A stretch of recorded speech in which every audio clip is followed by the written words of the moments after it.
Ladies and gentlemen, welcome back to the Raggedy Pack, Season 4, Histories and Lore. Not Season 5, because I just watched all of that to make sure we weren't getting spoiled, only to find out we're actually doing Season 4, because I'm awesome. We watched the finale to Season 4 over the weekend, right? For us, weekend for us. So it was it's been Saturday. Okay, so it's been about 4 or 5 days. We won't dig too deeply because we'll probably touch on it at the beginning of Season 5's episode. But Iggly, what are you maybe looking forward to see in this Histories and Lore, bro? Some lore. Okay. Yeah. Well, all the previous Histories and Lore have done a good job of like giving us more exposition on the world around the show. Previous events in the past and just like stuff regarding some like of the supernatural elements. It always does a good job of kind of enhancing my understanding of the show, its world before we jump into a new season. Like the last one, the big things I recall picking up from it is like the establishment of like a light god and a dark god, which it is not like a unheard of like story trope, let's say that, but it is interesting to have that established. It was kind of, I mean, you could kind of grasp it from the show, I guess, but it being laid out like that makes it interesting. Sweet. So, without further ado, we do these Histories and Lores for you guys. So, if you enjoyed, hit that like button, subscribe, hit that notification bell so you don't miss when our actual Game of Thrones reactions go live, which is every Sunday. We also have the full length and up to 4-week early access available on our Patreon right now. That link's in the description below. There's also a link to join our Discord and follow all of our social medias down there. So, check those out and let's get into this reaction. Let's do it. Playing. You can hear a maester coming long before you see him. Kyber. Thanks to the jangling chains he's forced to wear around his neck. That's the drip, brother. It's meant to remind him of his servitude, like the collar of a dog. He can't remove it, even to sleep. Each link signifies mastery, or at least what those withered old men in the Citadel consider mastery, of a different area of study. Gold for the study of sums and accounts, silver for healing, iron for war, black iron for ravenry, lead for poisons, and Valyrian steel for the higher mysteries. Only one maester in 100 forges such a link. Only one maester in 100 has the sense the gods gave a goat. Though I admit that no one has performed true magic in centuries. We sit in a room, mumbling over a candle of dragon glass, trying to make it catch fire. After a sleepless night of failure, we're supposed to admit to our own limitations. To win the link, we are supposed to lose our curiosity. I never did. In time, the Archmaesters decided more links were useless to a man who wouldn't be chained by them. They took a big my heart. chain and expelled me from the Citadel. Their loss. Their loss. The chain as a whole is supposed to signify the realm. One cannot have only lords or only knights. One needs farmers, smiths, merchants, shepherds, and the like. Like a chain forged of many different metals. An obvious and trivial point, disguised with pomposity. Much like the maesters themselves. They study without learning, and proudly pass down the same knowledge that was passed down to them, with no addition. Perhaps study without learning? When one considers the kinds of men who become maesters. The Kyber's just ripping on them. Noble families, dutiful and timid, raised in the shadow of their older brothers. Or bastards and peasant boys whose minds are easily satisfied by the knowledge of their next meal.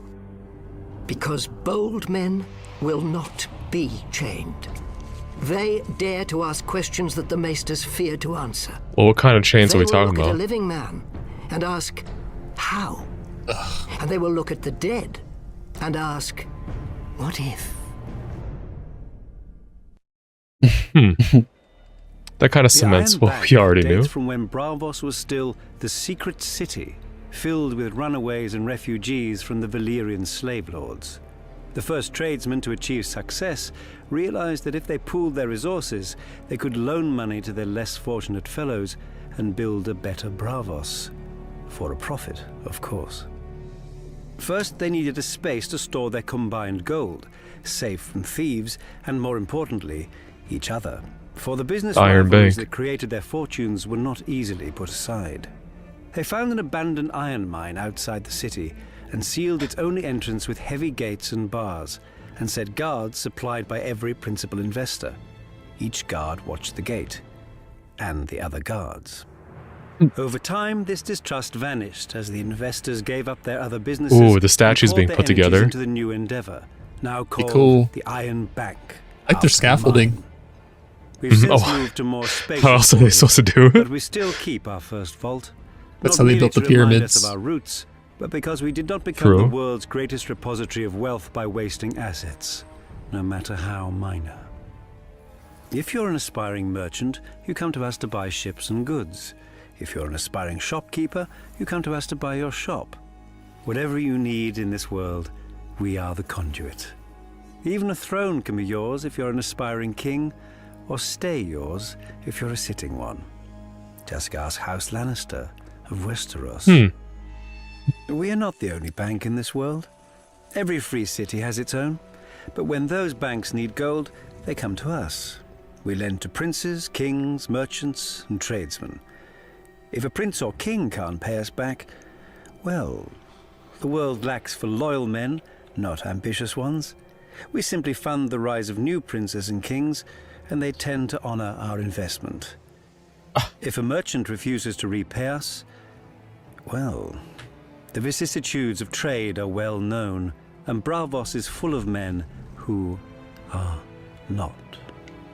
One way or another, the Iron Bank will have its due. Sleeping with the fishes. Interesting. Stannis better watch out.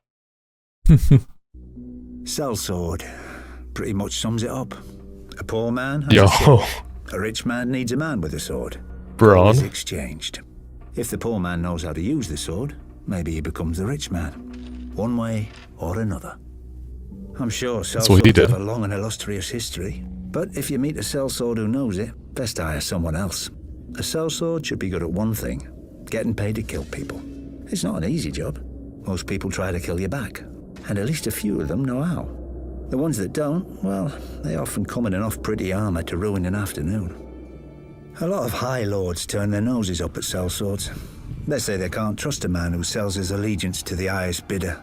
I don't blame them. Much cheaper for them to own an army from birth, either by people being on their lands or by their ancestors swearing a few oaths. But here's the thing.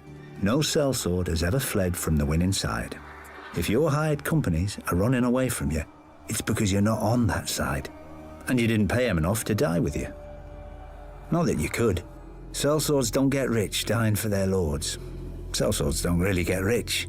Some of the Eastern companies on Essos do fine. The Golden Company, the Second Sons, the Windblown. Always a bit of fighting to be had in the free cities. Even if those merchant princes can be as tight as an old man's cunt. But then you're stuck in heat and dust, hoping some dumb rich prick doesn't try to hire your company to fight Dothraki, because your dumb greedy captain would probably take it. Hedge Knights, now, are a different breed. Take a sellsword and remove the sense. They get their name from where they sleep, under the edges of the Seven Kingdoms, in ditches, in stables. They don't have the family name or the purse like real knights. So they spend all their money on armour and a horse, and ride in tourney after tourney in the hope of impressing some lord or winning some prize. One loss, and a lot of them are ruined. They can't ransom back their armour, even if they win. Think what a knight's good for. Killing men. You know how you train for killing men? By trying to kill men. Not prancing round with a blunted stick, bowing and waiting your turn. Maybe you think I'm just insulting the competition so you hire me instead. Well, of course I am. So don't hire me. Hire a sellsword with educated heirs who tells you all about the great battles he's heard of. Or a hedge knight who's won a few tourneys starting to build his name. And the man you're fighting against? He hires me. Good pitch. I'd hire him. Wildlings. I suppose that's flattery coming from you southerners to kneel to a pig if your daddy did. We call ourselves the free folk. Or at least, most of us won't kill you for calling us so. Some will, aye. But that's just the way of it in the true north. Beyond your great white wall, where your laws and kingdoms end, and men live free. And die cold. For we live close to our land, and she's a terrible wife. Fail to obey her, and she kills you. On the frozen shore, so deep is the snow that men ride chariots made of walrus bones, pulled by packs of walrus dogs. Bones.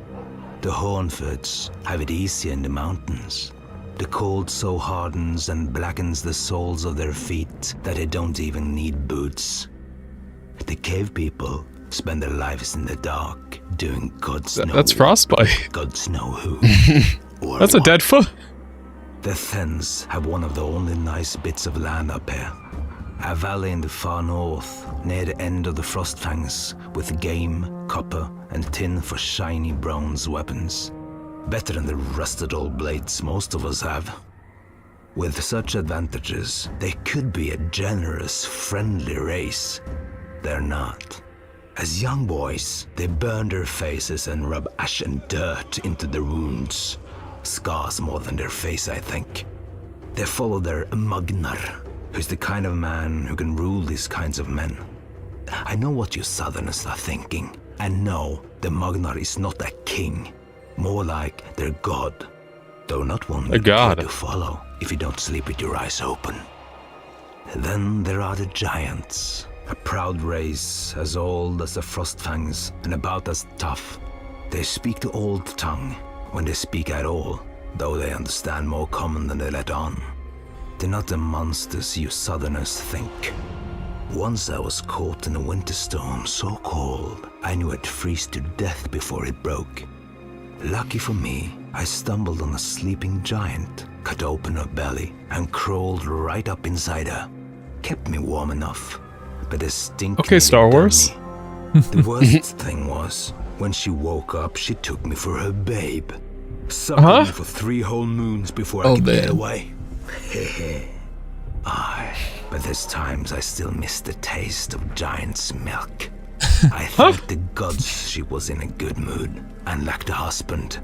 An angry giant, you want no part of that. Whatever our differences, one thing unites us. When we look south, we see hundreds of feet of ice piled high, manned by shivering crows in black cloaks. Our wardens penning us up here, warning us away from warmer lands, softer beds, and prettier girls. But the cold winds are rising. The Hornfoots couldn't stand against them, nor the Thens, nor the giants. First they kill you, then they send your dead against you. We faced extinction, every one of us, but then man's raider came to us and rallied every nation of the free folk, as no man ever has. He was a crow once and knows your ways. For thousands of years, we've sucked fear of your kind from our mother's teeth. We've been on one side a lot of teeth sucking, huh? And you on the other. No more. They're simple folk. Tonight, you're going to hear a knock on your front door. You best not answer. Well, so they didn't talk about the yeah. Nobody really they didn't talk about the cannibalism though. Yes, every child hears how, in the days of the first men, Brandon the Builder raised the wall with magic and giants and set the Night's Watch to guard it. But nobody thought to write down the story until thousands of years later, and the Septons who did it weren't much for accuracy. I mean, they have knights bumbling around thousands of years before they were knights. Sorry, bad habit. But even if magic and giants built the wall, it's the Night's Watch who have held it. Our order of builders repairs the keeps and towers, digs tunnels, crushes stone for roads and footpaths, and clears away trees wherever the forest presses too close to the wall. Or at least they would, if they had the men, and the tools, and the time. Long ago, is that a block when the of Night's ice? Watch was at full strength, the builders would quarry blocks of ice from the frozen lake to the haunted forest, dragging them south on sledges to add to the wall. Now, it's all they can do to watch for cracks or signs of melt and make what repairs they can, without men, or tools, or time. The Order of Rangers is the fighting heart of the Night's Watch. They ride beyond the wall, fighting and trading with wildlings, surviving shadow cats and snow leopards. The rangers are meant to scout out threats to the wall and return to report. And they did, back in the days when men could go north and come back alive. Now they just come back. The Order of Stewards keeps the watch alive. We hunt and farm, tend the horses, milk the cows, gather firewood, cook the meals and bring supplies from the south. Not so heroic, I know. But since the Night's Watch doesn't starve or freeze, I guess we're the only order that still does everything it's supposed to. Without all of us guarding the wall together, well, it probably still wouldn't have ever fallen. Solid ice rising hundreds of feet into the air and running hundreds of miles to the sea. No army is smashing it anytime soon, which is why our enemies have never tried. Well, not directly. The brothers Gendel and Gorn, kings beyond the wall, went under the wall, through ancient caves buried deep in the earth. But on the way back they took a wrong turn and were lost in the darkness. People say that their children's children's children are still down there, looking for a way up. Yeah, for more food to find its way down. When our rangers found Arson Isaacs picking away at the wall, he was almost halfway through. The rangers decided not to disturb him and sealed the way behind him with ice and stone and snow. Oh no. Some say if you press your ear flat to the wall, you can still hear Arson chipping away with his axe. 100 years ago, another king beyond the wall, Raymond Redbeard, realised the wall's size is both its greatest strength and its greatest weakness. He waited for our patrols to pass and then sent climbers to the now unguarded stretch of the wall. When they reached the top, they dropped ropes and ladders for thousands more wildlings to clamber up. The Night's Watch didn't even know his army had crossed until after the Starks and Umbers had cornered and destroyed him. And that was 100 years ago, when the Watch had many more men than now. Lucky for the Night's Watch, the wall isn't without its own defences. Besides being incredibly tall and thick, the wall is also treacherous. Looks a little different. Kind of a different scythe, yeah. Broken corpses of wildlings who've tried to climb the wall, only for a piece of it to break off mid-climb, or to have their hold slip as the sun melted the ice just enough. When the light strikes I guess more like an ice pick, maybe? It can even look like it's weeping. Yeah. 1,000 years ago, the Night's Watch could have lined up shoulder to shoulder along the wall, all the way from Eastwatch by the Sea to the Shadow Tower, to meet Mance Rayder and his army. But now, Mance isn't bothering to find tunnels under the wall, or climb over it. No, he's coming straight to the door. He knows that the glory of the Night's Watch is behind us. Mance is going to try what no man ever has. He's going to come through the wall. One day, I hope Maesters write stories about how we beat him back. Because if we don't, there may not be any more stories to write. Two horns. From the east coast of the Vale, the fingers reach out into the narrow sea. It's your favorite, Iggly. Rocky peninsulas plagued by wind and rain, and barren to all but the hardiest of weeds. The ancestral home He's a weed, all right. of House Baelish. Our house began with my great-grandfather, a Bravosi sellsword who came to the Vale at the invitation of House Corbray. My grandfather raised himself to the status of hedge knight, and even managed to acquire a bit of land and a keep on the smallest of the fingers, though I do believe he often missed sleeping under his titular hedges. The only thing worse than owning a dreary and desolate land is owning only a small portion of it. Luckily, I didn't spend much time there as a child. During the War of the Ninepenny Kings, a cheap name for a cheap cause, where other men fought for the king my father fought to befriend Hoster Tully, Lord Paramount of the Trident and head of one of the oldest and greatest houses in Westeros. Thanks to my father's heroic efforts, Lord Hoster agreed to foster me at Riverrun with his own children. Until then, my whole world had been a small tower on the gull-stained rocks of the Fingers. But when I first saw the stone walls of Riverrun rising from the Trident, towering over me, back then I was a little more easily impressed. The boy in me thought the gods themselves must live in such a place. I soon learned otherwise. Lord Tully's son, Edmure, was quick to ensure I would never forget myself in their house. He nicknamed me Littlefinger, after my size and homeland, and the name was just cruel enough to stick. His sisters, Lysa and Catelyn, made me a pawn in their kissing game, traded back and forth between them for practice. Needless to say, I enjoyed spending time with them more than Edmure. As we grew older, the game began to change, as all games do. Lysa grew more bold, and Cat more demure. When Lord Tully announced Cat's betrothal to a brute from the north whom she'd never met, I realized her duty would outweigh any feelings she had for me. Fool that I was, I challenged this Brandon Stark to a duel for her hand. He was a warrior, I was a boy. If Cat had not intervened, he would have killed me and laughed over my corpse. Big mistake. For my insolence, Lord Tully banished me from River Run. No matter. I had learned everything I needed by then. I would fight my battles not with swords, but with wits, where few men could match me. Even then, House Baelish might have died out on the rocks of the Fingers.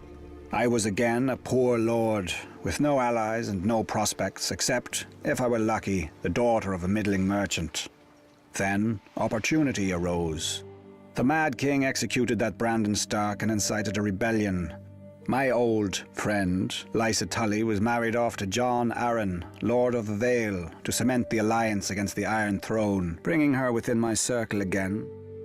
I quickly capitalized on our former affection and persuaded her to have me appointed as controller of customs at Gulltown, the Vale's greatest port. Wars burn gold like wildfire.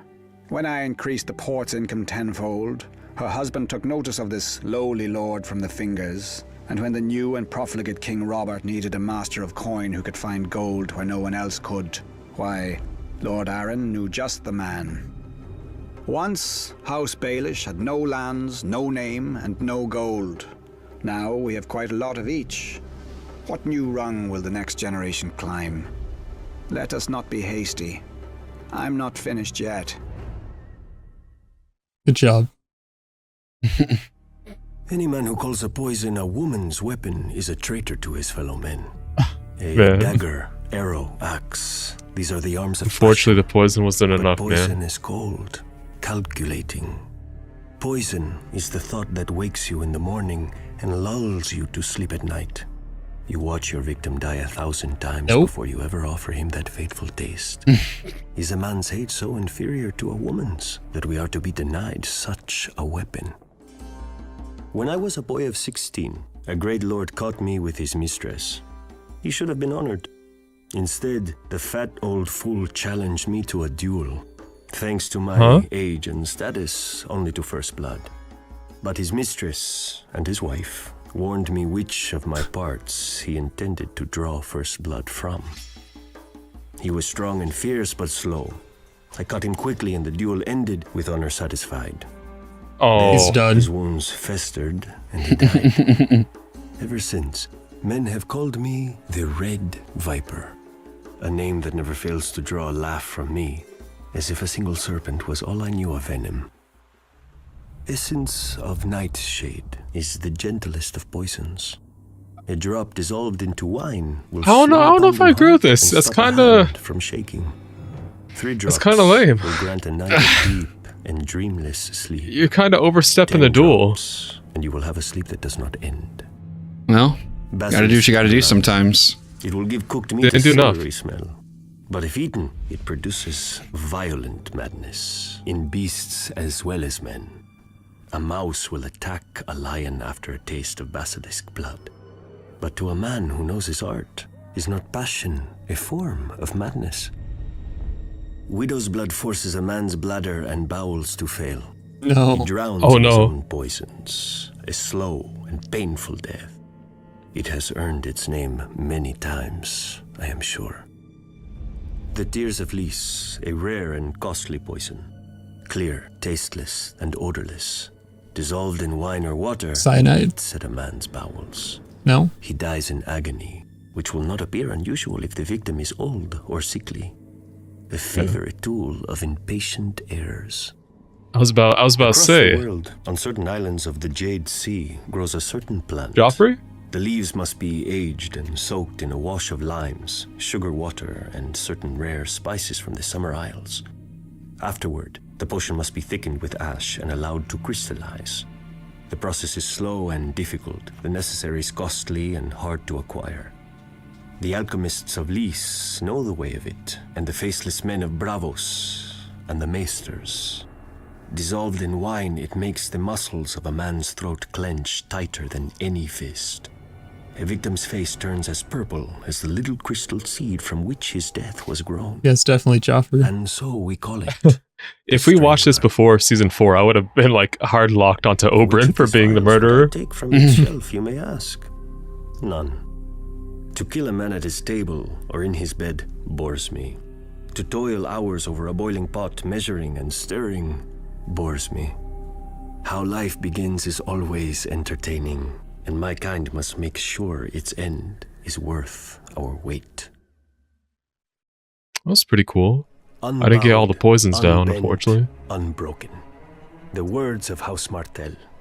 A promise to our enemies Martell. and a challenge to our lovers.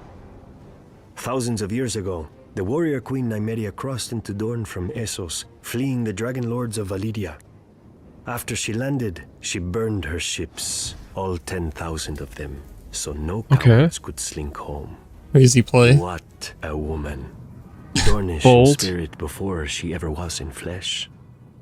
She was lucky to land in Dorne, where powerful women are not locked away in septs and the beds of old men. My ancestor Mors Martell saw her and desired her, and proved that where armies fail, a tongue may succeed. Wedding his strength to hers, his spear to her son, they subdued all his rivals together. After the tradition of her people, House Martell then ruled Dorne as princes, not kings. Unless the eldest child was a daughter, for unlike the rest of Westeros, our loyalty isn't commanded by a cock. We follow a prince or a princess Martell just the same. I respect it, okay. And we always have. Some people forget that Aegon Targaryen crowned himself lord of 6 kingdoms, not 7. When his sister marched on Dorne, she found no mighty hosts drawn up against her for her dragon to burn and her soldiers to slaughter. The sands swirled, men died, and her dragon saw nothing. The sun shone, men died, and her dragon bowed to our greater fire. The Targaryens retreated with their tails tucked between their legs. Interesting. Of course, in later years, his descendants would try again. Daeron the First succeeded at great cost and reigned in Dorne for a few glorious months. One night, his steward pulled down a sash by his bed to summon his consorts. Instead, the canopy split open and 100 red scorpions fell on him. He was a Tyrell. You would think he would be used to getting stung. Within a fortnight, House Martell again ruled a free Dorne. Eventually, after centuries of courtship, House Martell got into bed with the Targaryens. We took King Daeron II and his sister for our own before they could take each other, and 6 kingdoms became 7. Even now, I do not blame my ancestors. One look at those long, silver locks. It is not every day a man gets to ride a dragon. Bro. But they soon learned that you can't leap double off meaning. a dragon at will. My sister Elia, she married Prince Rhaegar Targaryen and became the princess she already was. In Dorne, she walked among vipers, and none would bite her. In King's Landing, she found herself surrounded by lions. When Robert Baratheon rebelled against his rightful king, his future father-in-law, Tywin Lannister, ordered his beast, Gregor the mountain over on the right, rape and murder my sister, along with her helpless children. And men called the Lannisters heroes. The real snakes. Lannisters sit on the Iron Throne, surrounded by the blasted swords of Aegon's broken foes. I wonder if they remember, as I do, that none of those swords are ours. I wonder if they see, as I do, my sister's red blood soaking into the stones of their precious red keep. Maybe they need reminding. The lion may be a mighty beast, but pride always lifts his gaze to the horizon, never seeing in the grass the viper. They saw you, brother. I'm sorry. Fire made flesh. Such is the nature of dragons, claim the Eastern mystics. Oh, deafen? Okay. Yep. Well, you don't have to deafen me, but... Do I need to look away too? Yeah, you can like just look at your phone or whatever, and I'll tell you guys when it's done. Okay. But ash. Thus the fate of the Targaryens and their dragons. For context for those watching, Years ago, we're avoiding House of the Dragon spoilers with this, so I proof everything because I'm already spoiled. And anything that mentions it, I just tell them to stop listening. Might as well just read the books at this point. The second time. Have you read the House of the Dragon books? No. Okay. I just know like the big spoilers. I don't know everything. So okay, so you feel it's worth watching the first time. But it's worth. To me, keeping you guys protected is worth it. An empire of marvels and misery. And now what is left of Valyria? A smoking wasteland. Ash. In time, Aegon Targaryen and his sisters brought their 3 dragons who had escaped the doom to Westeros, perhaps thinking to regain his people's lost glory. And so he did. On the field of fire, he proved that armies were no match for dragons. At Harrenhal, he proved that mighty castles weren't either. Aegon Targaryen became Aegon the Conqueror, first of his name, founder of a dynasty. His first act, to order his dragon Balerion, the Black Dread, to melt the swords of his beaten foes into his new Iron Throne. For over 100 years, the Targaryen dragons cemented their breeders' hold on the 7 kingdoms, if not each other. When Targaryen fought Targaryen in the civil war called the Dance of the Dragons, an angry mob stormed the Dragon Pit, that huge, now ruined vault where the Targaryens stabled their beasts. Thousands died, but through sheer numbers and madness, 5 of the Targaryen dragons lay dead by the morning.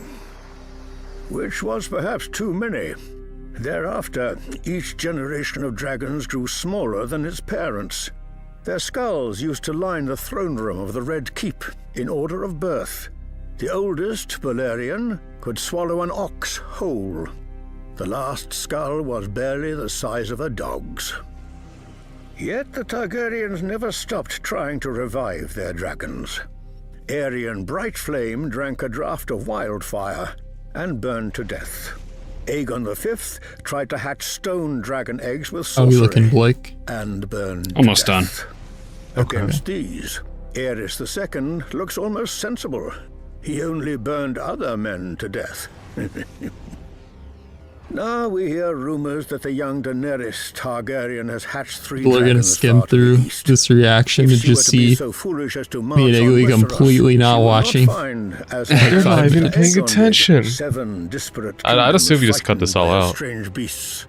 Nah. A continent united behind Lord Tywin Lannister. It's a good extinguished her own father's flame.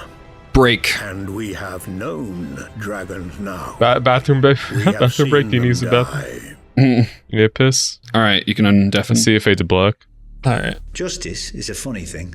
For the poor, nice. It's what keeps them alive and starving, depending on how the local lord feels about his woods, his streams, his crops. For the rich, justice is what you get if you're not careful enough or rich enough. Usually how it works is, you commit a crime and the local lord sends his guards after you. Or your victim's family kills you and the guards go after them instead. Or you do nothing and the guards come after you anyway. Either way, someone is brought before the lord and he decides what's to be done. Could be a fine if you're rich enough to pay it. Otherwise, it's the dungeons, the chopping block, or the wall. You'd think most folks would choose the wall. The north is nasty, dark and cold, but so are most dungeons. And every man knows how the Night's Watch earn their name. All they can do is watch. I don't blame the men who choose a quick chop rather than life without one of its few joys. If you're in the capital, it's the King's Justice who takes your head. Elsewhere in the south, the headsman of the local lord. But in the north, it's the lord himself. The man who passes the sentence should swing the sword, they say up there. Sounds noble, but given some of the northern lords I've met, they just don't want anyone else spoiling their fun. If you're so unlucky to be in the Vale when you're caught, you might never make it to sentencing thanks to their sky cells. Open on one side to a long fall, with the floor sloping down towards it like a woman's thighs. After a few days, they say the sky starts wait for it with words. Men jump with smiles on their faces, expecting the wind to lift them into the sky. It doesn't. To think Lord Tyrion was one tit-shaped cloud away from death. Lucky for him, he was highborn. If your family honour goes back hundreds of years to a time when your ancestors hit other men harder than they were hit, you have another option. Trial by combat. You either fight your accuser, or you both pick champions to fight on your Is that supposed to be Tyrion? And the gods will favour the looking a righteous little man. kind of doing dirty. Also the strongest, the quickest, or the luckiest. Once in a long while, you may get two real highborn shits having a go at each other. And one of them might be fool enough to demand a trial by 7. Yo, it got the orange on the shield? 7 men against 7 men. Makes for a good show, I guess. But any man who's been in battle knows that the more men involved, the less skill needed, the more chance of accidents. Just ask that Targaryen prince who got his head staved in by his brother all those years ago. And all for some hedge knight. If you ever find yourself arrested in the 7 kingdoms, just remember that justice is up to the judge. Beg him for forgiveness, or pay him for it, or ask to be allowed to take the black. But remember that he doesn't have to let you. There are plenty of lords out there who think hands and heads are great decorations for their spikes. The Septons claim that justice is of the gods. Nice of them to keep it up there to themselves. Damn. Iron chainmail and steel plate over the chest. Metal gauntlets over the hands and greaves over the legs. A visored helm over the skull. A knight in full armor can shrug off swords, spears, and axes. But Valyrian steel slices through his protections like so much cloth. Okay. As advanced as iron is from bronze, so is Valyrian steel from ordinary steel. Lighter yet stronger, and nothing holds an edge like it. If you take a whetstone to a Valyrian blade, you'll need another whetstone, and maybe another hand to hold it. Nobody knows how the Valyrians forge their steel. Less than a handful of smiths can now even reshape it. The process, like so much of their civilization, was lost in the Doom. Many claim they wove magic spells into the molten metal and Sharpness blasted it 4. with dragonfire. When you see a Valyrian blade, Sharpness smoky 5. and dark as if drinking in the sun, and rippling with 1,000 folds, you may not scoff so loudly.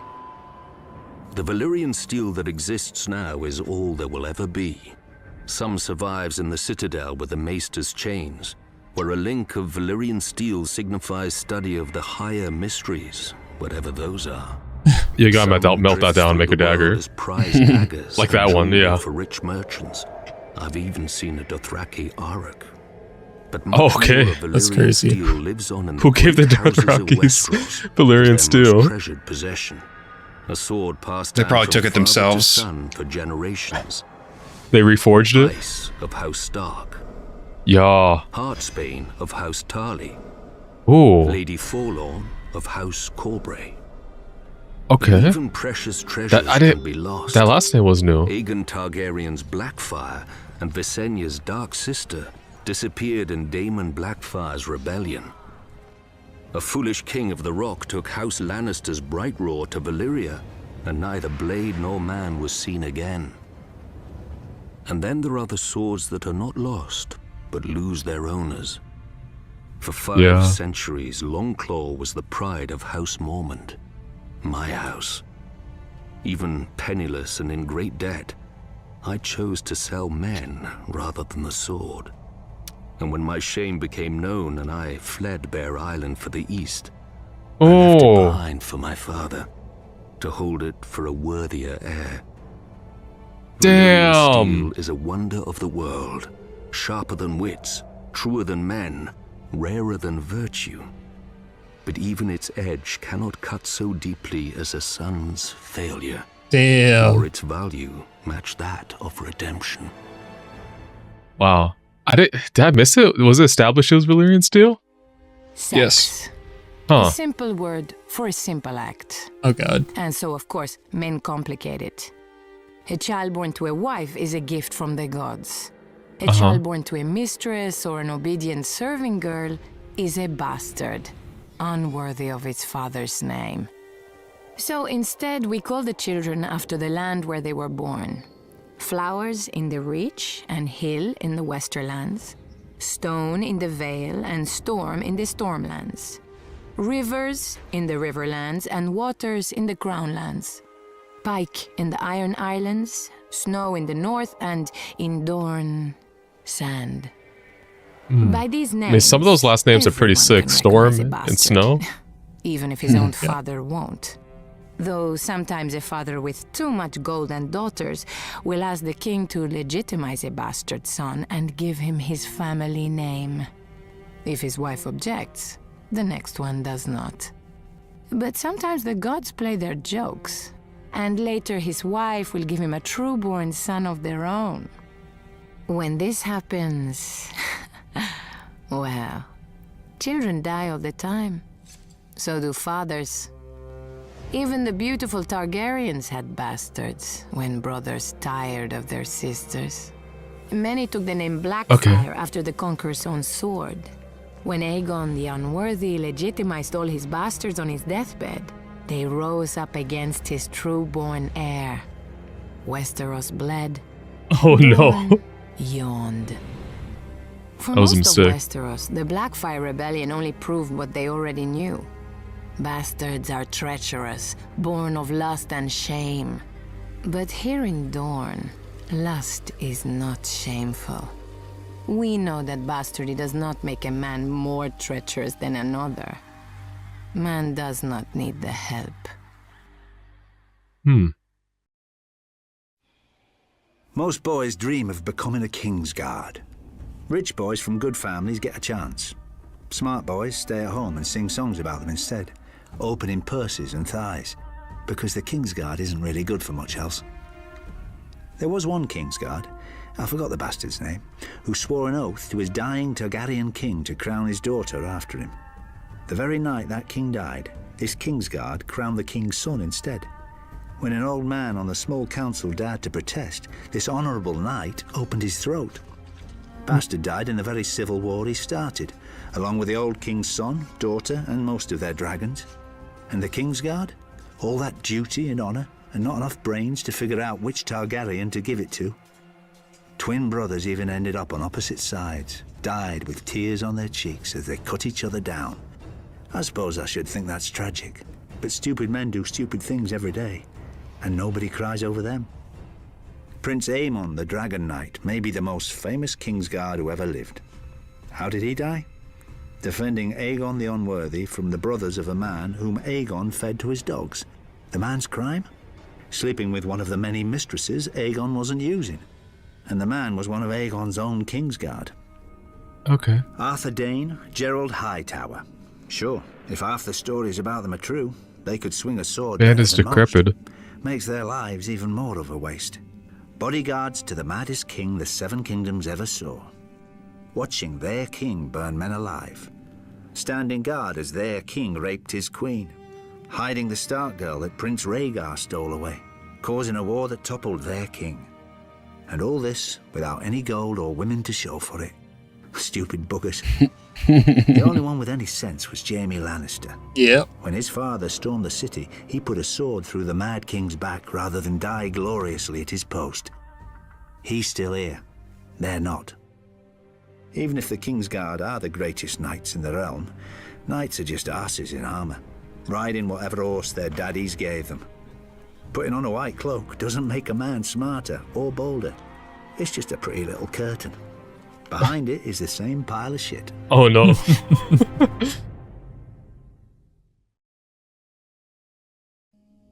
All boys dream of becoming knights. The boys with talent dream of becoming Kingsguard. The boys without talent, well, I wouldn't know. I remember the day the Lord Commander wrote my name down in the White Book, the official record of the Kingsguard. At 16, the youngest member ever to join. Knighted by Sir Arthur and Sir Barristan for valor against the Kingswood Brotherhood. An outlaw had decided to try his luck against a lowly squire.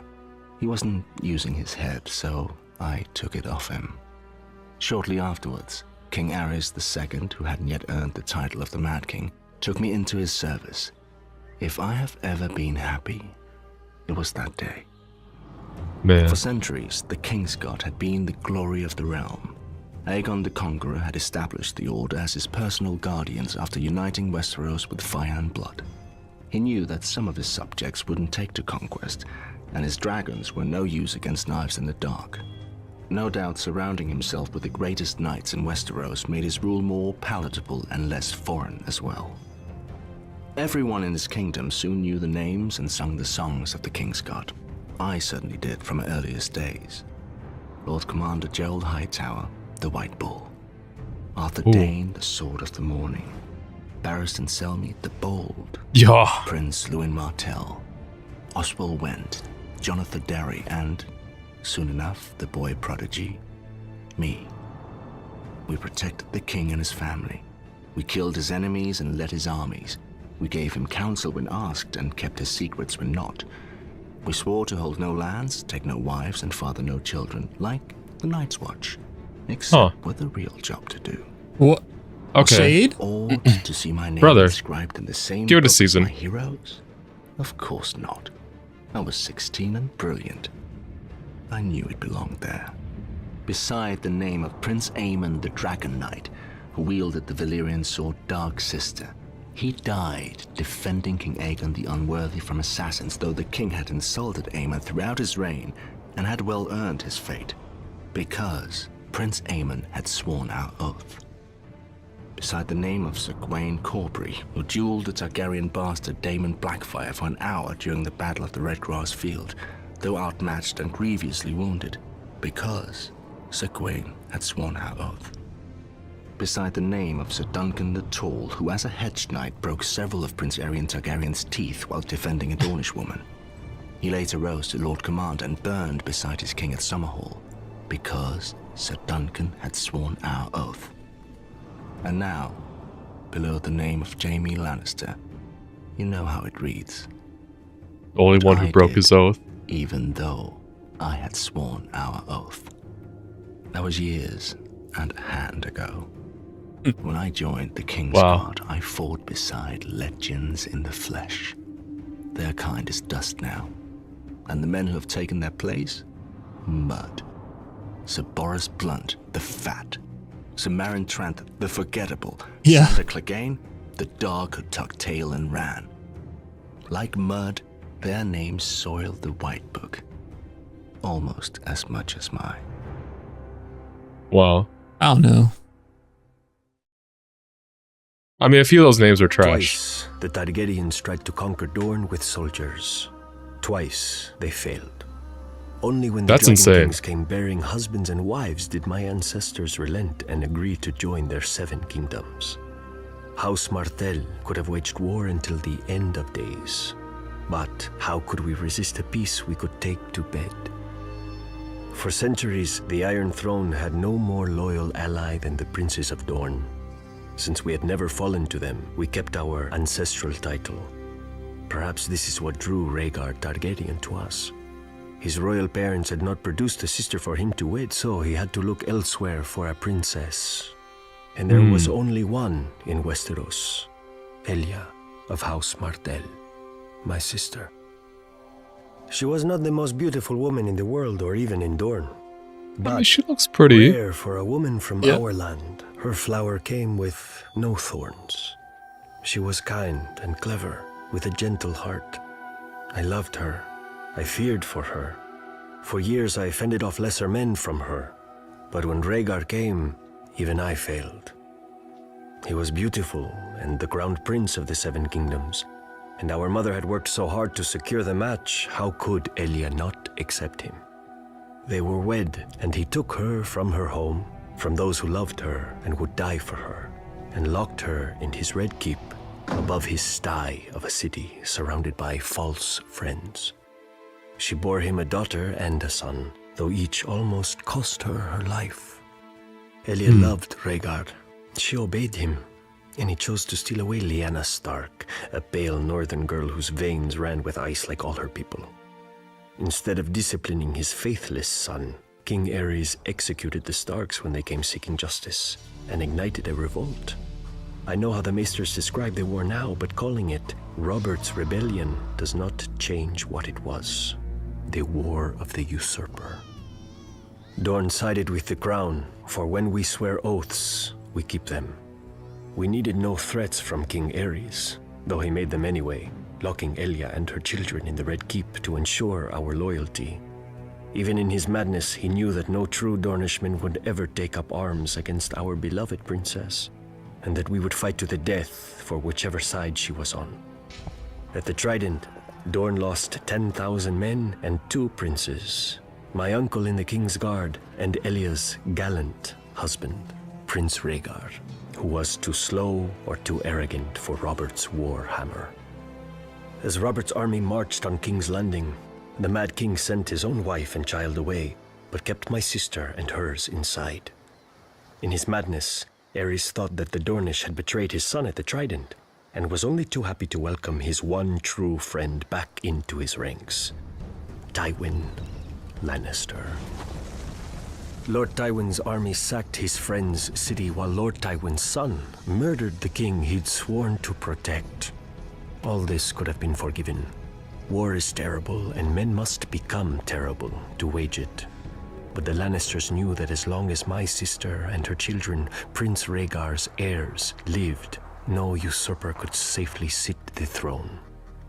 So Lord Tywin's dog, Sir Gregor Clegane, the Mountain, made Elia watch as he murdered her daughter and dashed her infant son's head against a wall. Then, with her baby's blood still on his hands, he raped my sister and murdered her. When Lord Tywin later presented their bodies to Robert Baratheon wrapped in pretty Lannister cloaks, I have been told the red color graciously hid the blood from men's eyes. Jesus. The Targaryen talk of fire and blood. In Dorne, our blood is fire. If Robert Baratheon had dared set foot in Dorne during his reign, he would have lost the foot. And it is not even him we blame for Elia. The Lannisters think their gold buys them power. The Lannisters think their mountain buys them strength. But if they want peace, they cannot buy it with. Is that the Lannister theme creeping in the background? They must pay in blood. Trash. Okay, history. We don't need to go to. No, we don't need to go to 5. Definitely stop. Definitely stop. Okay. God, man, when they're talking about Targaryens and I'm hearing names, it stresses me out. Same. Oh, you because I'm like, which Aegon? I don't know which. Yeah, I don't know which A man they're talking about, brother. Like a lot of A's. Every time they say Daemon, I'm like, oh, please say Blackfyre. So, I want to. I'll roll into the rest of my thoughts, but there was a brief moment because I'm trying to like piece together like the timeline of events about how the Targaryens married outside the family for once with the Martells, and there's a brief. I had just written in my notes, is Elia the mother of Dany and Viserys? And then it immediately hit the next scene of what the Mountain did. So I that was a hard stop. But yeah, I didn't know the Martells were like so damn cool. Mm-hmm. Yeah, that they repelled the Targaryens twice in like. I mean, they eventually bowed down in servitude, but like they held on for a while and then like married into the fold essentially, which I mean, that's pretty insane. But that was definitely the biggest thing I pulled from this one. Well, there was also I figured you would have known about Jorah leaving Longclaw? The Mormont sword. Yeah, Longclaw. Mm-hmm. I know he left it. I just did not know it was Valyrian steel. That's the only detail I did not remember. Yeah. It's also extremely funny like that. The crafting of new Valyrian steel is a lost art that's not able to be replicated by modern day smiths. And the most they can do is melt down and reforge the steel into different weapons. And this precious material is used for essentially jewelry to adorn scholars, which, okay, cool. I mean, I don't know. I guess maybe it's not. They gotta find that shit and melt it down. I don't know. Arrow tips. Yeah. Hey, that'd be pretty crazy. I don't know. That would also be pretty bad because you could get lost very easily. Yeah. But it's interesting because like I constantly am wondering like would these enhance the story watching them before rolling to the season? I know we discussed this last time or not, or would they kind of detract or kind of spoil stuff too much? Which I feel like in this case they pretty much hit like, I mean, with Iron Bank of Bravos, Qyburn with the human experimentation, we saw that. We got some information about the Free Folk, how the Giants are an intelligent race. We heard about their king, the Thens, of course. If we just also Littlefinger's lore about how he's raised with the Tullys, big mistake. Played some kissing games. Okay. And I can't believe he used the kissing games to swoosh back in with Lysa Arryn. That's insane. It was revenge in a way.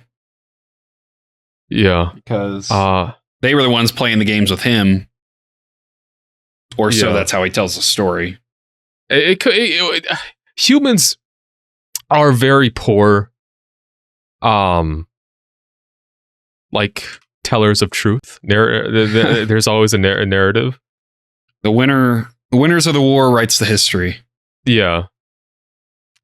And it's not always accurate. A little bit enhanced. House Martell again, pretty cool. They left Valyria, Lennon and Dorne. Badass female fighters, I always respected. Lost a little respect for Oberyn, but it doesn't matter since he's dead. Oh man. For using poison in duels, like, come on now. If you're gonna sleep with someone's wife, and then use poison against him in a duel and just fight till like first blood, you're kind of pretty dishonorable. But hey, man, he's a dick, yeah.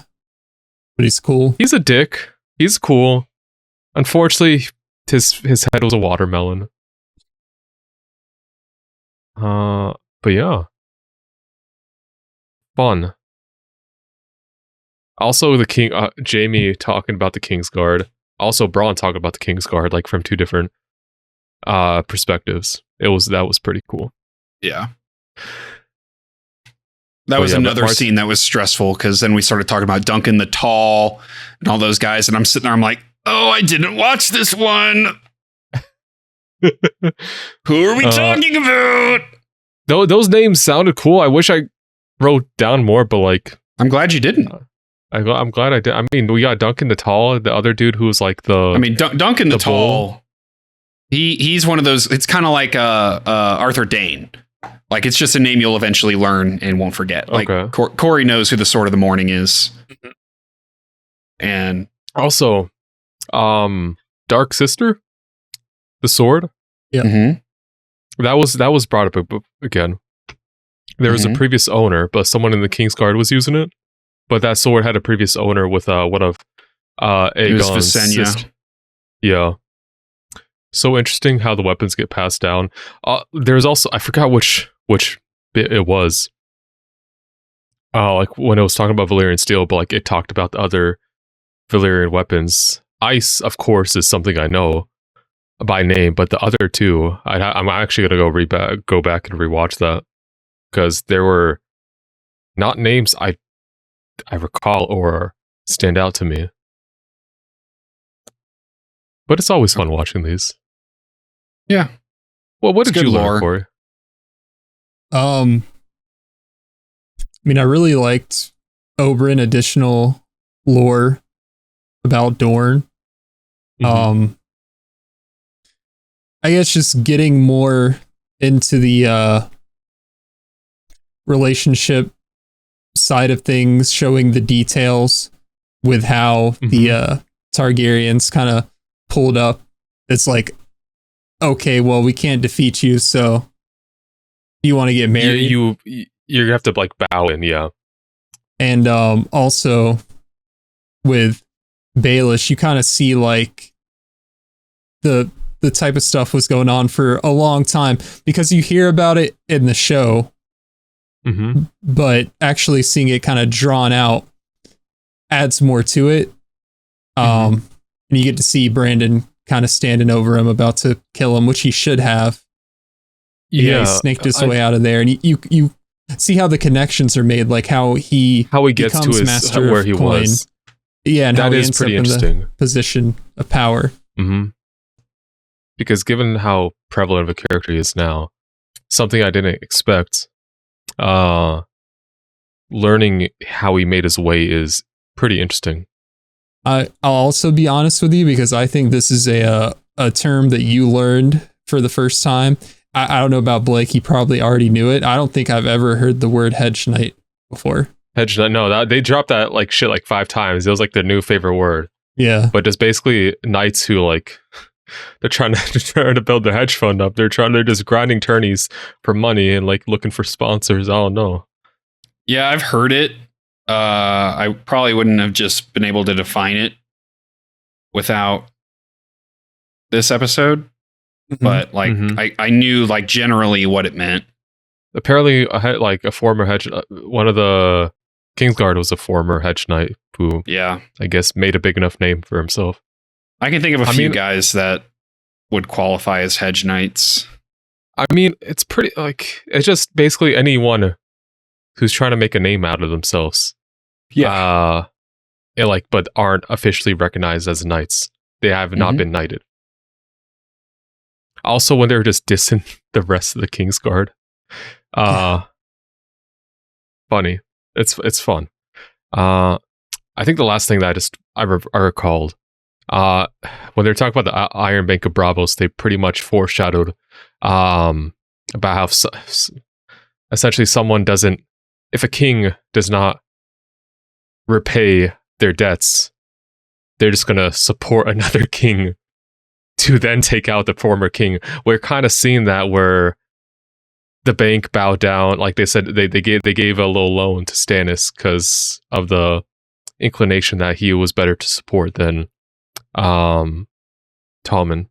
Right. And if you're a merchant and you don't pay the bank back, you're screwed. They're gonna have you killed the quick way. Yeah, that's the first time they've kind of insinuated like the sinister means, which of course that could probably be implied. They're a bank. They gotta make. You can't really have people like not paying you back. I mean, yeah, my bank tries to kill me when they hit me with that $35 overdraft fee. So, yeah. So definitely understandable, but that's not something we've physically seen come into play yet in the show. But yeah, I feel ready to go into season 5 now. Almost yanked my headphones out my ears. Nice. That must mean you're really excited. No, I just was like touching something and my hand hit my cable, which I have here. So, but no, I'm really excited. Yeah, I'm gassed. All right. Well, we're going to get into episode 1 of season 5. But before we do, hit that like button, subscribe, hit that notification bell so you don't miss when our Game of Thrones episodes drop on every Sunday. Well, you know what I'm saying anyway. So we have up to 4 weeks early access available on Patreon, as well as the full-length reactions. That link's in the description below. There's a link to join our free Discord and links to our social medias, all down in the description. Check those out. We'll see you guys very soon. See ya. See ya.